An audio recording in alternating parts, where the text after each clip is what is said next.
What's going on, guys? Welcome back, and today I am going to be giving you my thoughts on Dune Part 2.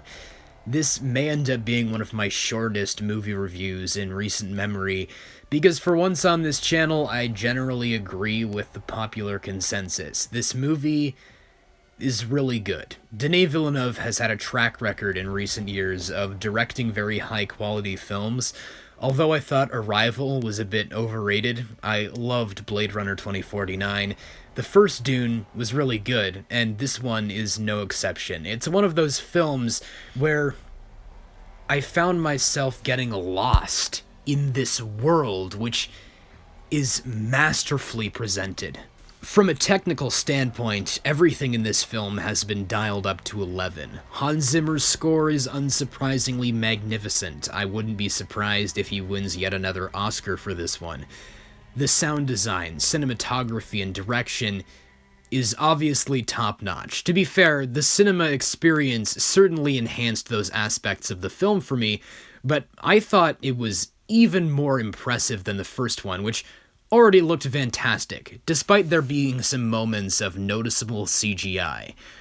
But the combination of visual and practical effects in this film was seamless. I can't wait to watch the behind the scenes in order to see how Villeneuve brought all of this to life. And the performances are great for the most part. I've seen some people saying that Christopher Walken is distracting, but he didn't bother me that much. I thought he fit the role that he was required to play.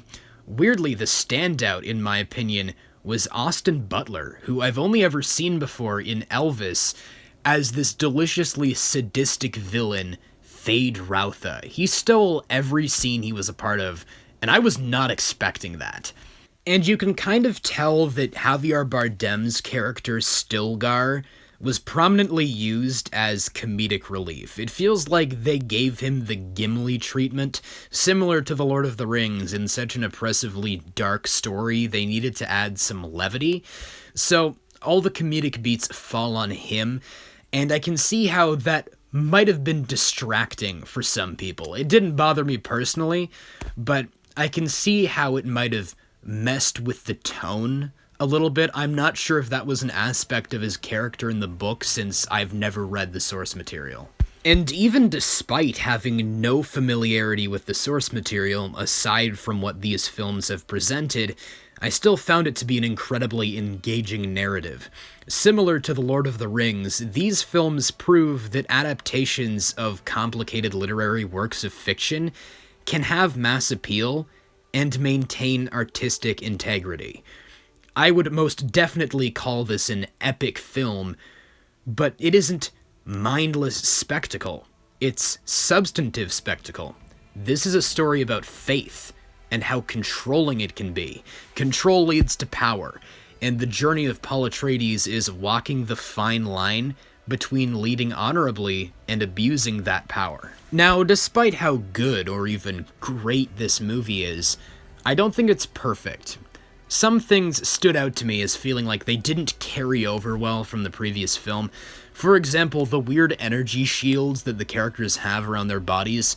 They show that these shields are used on the vehicles, like the aircrafts and tanks and such, but the characters don't really use them anymore, aside from Austin Butler during his awesome fight scene inside this black and white gladiatorial arena. But they made a huge point in the first film of showing how they glowed blue and flickered red when being penetrated by enemy weaponry. But in this film, they just aren't a factor. I'm not sure if that was a lack of attention to detail or if there's an in-universe reason. Like, only the Atreides and Sardaukar have access to that technology, whereas the Harkonnens and Fremen don't. This reminds me of the Hobbit films, where they made a huge point of showing how bright the sword Sting glowed when in close proximity to orcs and goblins, but as the films progress, it glows faintly or not at all when it should be able to detect orcs that are nearby. My point being that in fiction, there are almost always breaches in the logic of the world to be found. So it isn't a film-breaking issue, and maybe there's an explanation for this in the book that I don't know about. If there is, please let me know in the comments. There's also a major plot point that hinges on the villains being incredibly stupid and not looking in a specific location where the heroes obviously are to not stop them.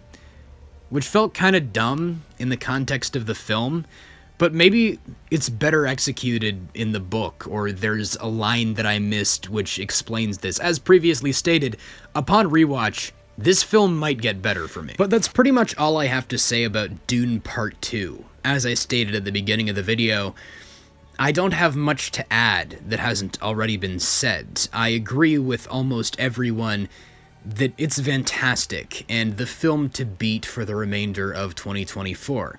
I obviously prefer something like The Lord of the Rings because I love those stories, and I grew up with the source material.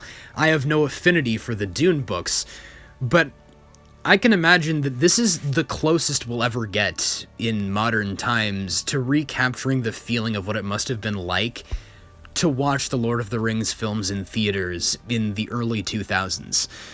Similar to Oppenheimer last year, this is a cinematic experience that I will not soon forget.